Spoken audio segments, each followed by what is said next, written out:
Ja, det er legnet til, ministeren kommer til grænsen.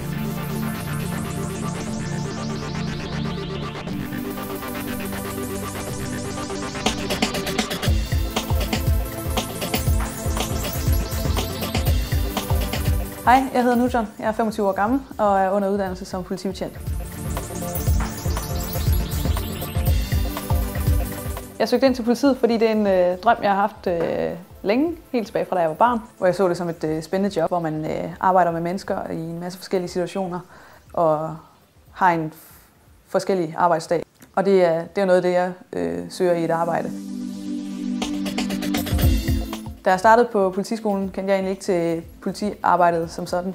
Ikke andet end hvad man har set og hørt fra medierne af. Og man kan sige, at vi starter jo alle sammen i politiklassen på bar bund, hvorefter man på skolen får al den uddannelse, man skal have, for at kunne klare jobbet, når man nu kommer på gaden og kører rundt i patruljevognen.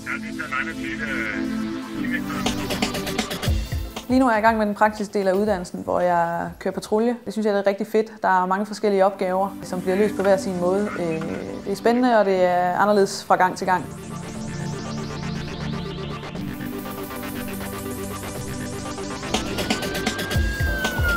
En fed oplevelse, jeg har haft kort tid efter jeg startede i det praktiske forløb, er, hvor jeg bliver sendt ud til et røveri sammen med min makker. På SOS, det er modtaget. Vi kører så lidt herfra. 11.9 skifter.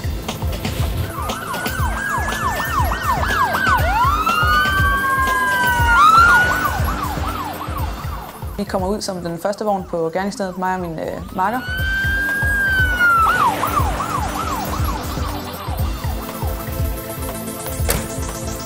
Og får lynhurtigt en kort forklaring om, hvad der er sket og så videre. Hej, der er ringet. Ja, jeg har lige ringet. Ja, I har haft røveri? Ja, lige ja. Lukker du lige butikken? Ja.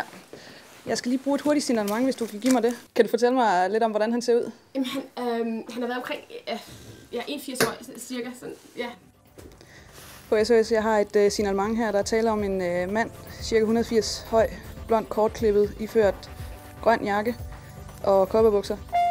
Der kommer flere patruljer til stedet, blandt andet en hundepatrulje, som gør, at vi finder, eller hundepatruljen finder huen, som gerningsmanden har brugt, og nogle handsker, som vedkommende har smidt fra sig. Er du kommet noget til? Jeg tror det ikke. Jeg ved det faktisk ikke. Vi får ikke gerningsmanden samme dag, men vi sender selvfølgelig den her hue og de her handsker ind til testet for DNA og så videre, og viser sig så, at vedkommende, der har brugt de her ting, er kendt i vores systemer i forvejen, hvilket gør, at vi kan køre ud og anholde ham efterfølgende og så sigte ham for det her røveri.